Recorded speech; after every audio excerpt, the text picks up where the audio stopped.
সকলকে জয় যিশু। আবার চলে এলাম নতুন ঈশ্বরের বাক্য নিয়ে। বিলাপ গাঁথা বা শোক গাঁথা হচ্ছে গীতসংহিতা পুস্তকের একটি বিশেষ ধরনের গান কিংবা কবিতা।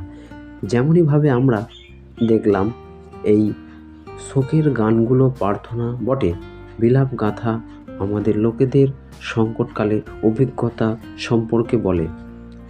এই অভিজ্ঞতার মধ্যে রোগ, পীড়া, দুঃখ, কষ্ট কিংবা আত্মিক সংকট নিহিত। কখনো কখনো একটি বিলাপ ঘটনা এই তিনটি অভিজ্ঞতায় অন্তর্ভুক্ত থাকতে পারে। যখন আমরা যাতনায় ভুগি তখন কি কেবল আমাদের এই বিলাপ গাথায় পড়তে হবে? নিঃসন্দেহে না। বিলাপ গাথা আমাদের বিভিন্নভাবে আশীর্বাদ যোগাতে পারে জীবনে খুশি ও শোকের উভয় সময়ে।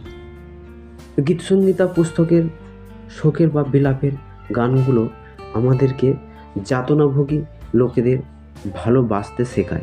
যখন আমরা নিম্নলিখিতভাবে প্রার্থনা করি এবং তার আশীর্বাদের জন্য ঈশ্বরকে ধন্যবাদ দিই, তখন অবশ্য যাতনাভোগী লোকেদের কথা আমাদের স্মরণ করতে হবে। নিঃসন্দেহে পরিস্থিতি হয়তো আমাদের জন্য এখন ভালো, কিন্তু আমাদের চারপাশে যারা মারাত্মকভাবে যাতনায় ভুগছে তাদের অবস্থাটা কি? গীতসংহিতা পুস্তকের গানগুলো যখন আমরা আমাদের প্রার্থনা পরিবর্তন করি, তখন আমাদের সেই সব লোকেদের স্মরণ করতে হবে যারা সংকটে আছে। গীতসংহিতা পুস্তকের আমাদেরকে যাতনাভোগী লোকেদের প্রতি প্রেম পূর্ণ করবে এবং আমাদের মাঝে তাদেরকে সাহায্য করার বাসনা জাগাবে, ঠিক যিশুর মতো। এই পৃথিবীর হচ্ছে রোগীদের পরিপূর্ণ একটি হাসপাতালের মতো। যিশু রোগীদেরকে নিরাময় করার জন্য এসেছিলেন। যিশু একটা ঘোষণা দেওয়ার জন্যেও এসেছিল যে তিনি লোকেদেরকে শয়তানের কবল থেকে মুক্ত করবেন। যিশু সুস্থ ও শক্তিশালী ছিল। তিনি অসুস্থ ও যাতনাগ্রস্ত ও মন্দতায় প্রাপ্ত লোকেদের জন্য তার জীবন দিলেন।